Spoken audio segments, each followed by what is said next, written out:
Direct selling industry का future क्या है, इस बिजनेस की सच्चाई क्या है, लोग इस बिजनेस के बारे में बताने से क्यों कतराते हैं, लोग इस बिजनेस में काम करना क्यों नहीं चाहते हैं, क्यों डायरेक्ट सेलिंग बिजनेस में इतनी नेगेटिविटी है, क्या है इसकी वजह। डायरेक्ट सेलिंग बिजनेस आने वाले वक्त का सबसे बड़ा बिजनेस है। क्यों? अगर आज आप दूसरी कंट्रीज को देखें, जो कंट्रीज आज डेवलप्ड है, उन सभी कंट्रीज के अंदर डायरेक्ट सेलिंग बिजनेस का बहुत ज़्यादा प्रायोरिटीज दी जाती है, क्योंकि डायरेक्ट सेलिंग बिजनेस लोगों का बिजनेस है और जब तक दुनिया में लोग रहेंगे तब तक ये बिजनेस चलता रहेगा, क्योंकि ये बिजनेस लोगों पर डिपेंडेड है। जब तक लोग खाते रहेंगे, नहाते रहेंगे, कपड़ा पहनते रहेंगे, तब तक ये बिजनेस आपका चलता रहेगा। अपने इंडिया में कुछ लोग इसे फंसने फंसाने का काम बोलते हैं और कुछ लोग ये मानते हैं जिनके पास करने को कोई काम नहीं होता वे लोग ये काम करते हैं। मैं उन सारे लोगों से सहमत हूँ, क्योंकि उन लोगों के पास अभी तक इस बिजनेस का प्रॉपर नॉलेज नहीं पहुँच पाई है। ये हम लोगों की जिम्मेदारी है कि इतनी पावरफुल और ब्यूटीफुल इंडस्ट्री के बारे में लोगों को समझाएं। दुनिया में कुछ ऐसे भी काम होते हैं जो लोगों को आसानी से समझ में नहीं आते हैं। एक छोटा सा एग्जांपल देता हूं। हम लोग दिन भर फेसबुक, व्हाट्सएप और यूट्यूब कितना यूज़ करते हैं और इसके लिए आपसे एक भी पैसा नहीं लिया जाता है। तो जरा सोचिए उनकी कमाई कैसे होती होगी, जबकि फेसबुक दुनिया के टॉप 10 बिजनेस में आता है कमाई के मामले में। कुछ लोग सोचते हैं अगर फेसबुक जब हमसे पैसा नहीं लेता है तो कमाता कैसे होगा। कुछ लोग सोचते हैं पता नहीं कमाता भी होगा कि नहीं।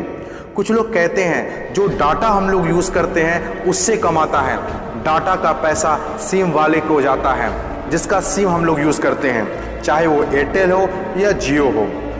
ना तो जानते हैं और ना ही जानना चाहते हैं कि कमाई आखिर कैसे होती है।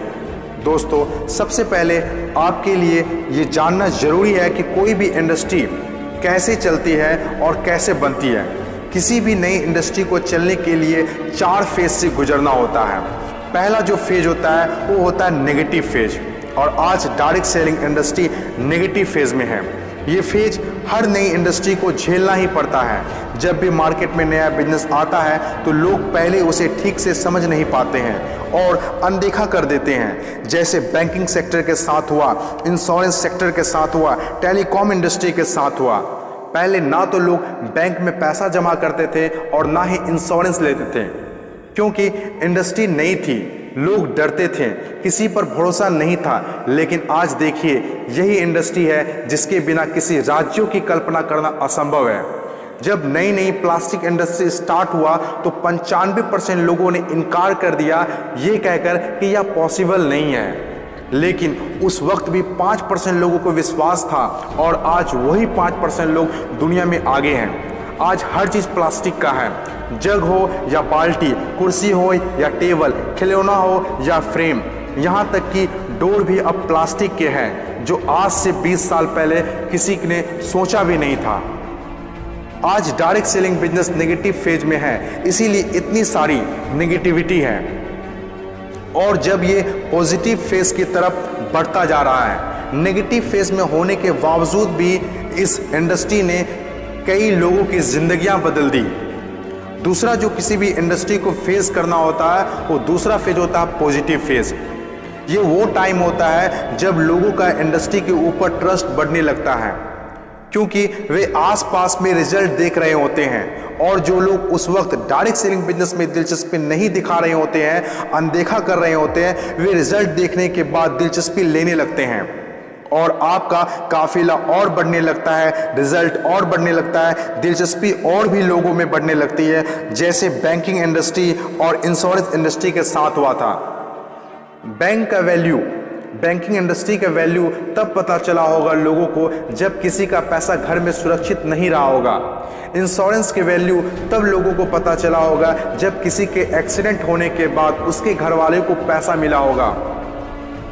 तीसरी जो किसी भी इंडस्ट्री का फेज होता है वो होता है ग्रोथ फेज। जब एक बार लोगों को इंडस्ट्री पर भरोसा होने लगता है तो उनकी ग्रोथ बहुत तेजी से होने लगती है, क्योंकि ऐसे फेज में लोगों को ज़्यादा समझाने की ज़रूरत नहीं होती है।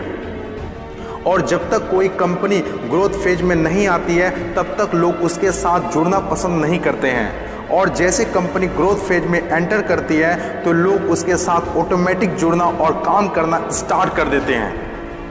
चौथी और आखिरी फेज, हर इंडस्ट्री को इससे गुजरना ही होता है, कंपटीशन फेज। हर एक इंडस्ट्री के अंदर एक वक्त ऐसा आता है जब कंपटीशन बढ़ने लगता है। इंडस्ट्री और कंपनीज की ग्रोथ को देखकर ज़्यादातर लोग कंपनी के साथ जुड़ना और काम करना शुरू कर देते हैं। ज़्यादातर लोग ज़्यादा प्रॉफिट के चक्कर में कंपटीशन होने लगता है, फिर चाहे कोई सेक्टर हो, बैंकिंग सेक्टर हो, टेलीकॉम सेक्टर हो या ऑनलाइन शॉपिंग हो। आज के टाइम पर हर सेक्टर में हाई लेवल कंपटीशन है। ये टाइम हम सब के लिए बेस्ट टाइम है इस इंडस्ट्री को जानने के लिए, समझने के लिए और इसे करने के लिए। According to FICCI, direct selling industry का मार्केट साइज 6000 करोड़ आंका गया है। आज तक जितना हुआ है उसको देखते हुए फिक्की ने डिक्लेयर किया है कि डायरेक्ट सेलिंग बिजनेस 2020 से 25 तक 645 अरब तक की हो जाएगी। आपको इस बात को जानना बहुत जरूरी है कि अमेरिका, ऑस्ट्रेलिया, चीन, जापान, कोरिया और सिंगापुर जैसे बहुत बड़ी बड़ी डेवलप कंट्रीज ने डायरेक्ट सेलिंग बिजनेस को बहुत हद तक अपना लिया है और वहाँ के सिटीजन भी बहुत जागरूक हैं। बदलाव के बिना तरक्की नहीं की जा सकती है और जो लोग अपने सोचने का तरीका नहीं बदल पाते हैं वे लोग अपनी ज़िंदगी में कुछ भी नहीं बदल पाते हैं।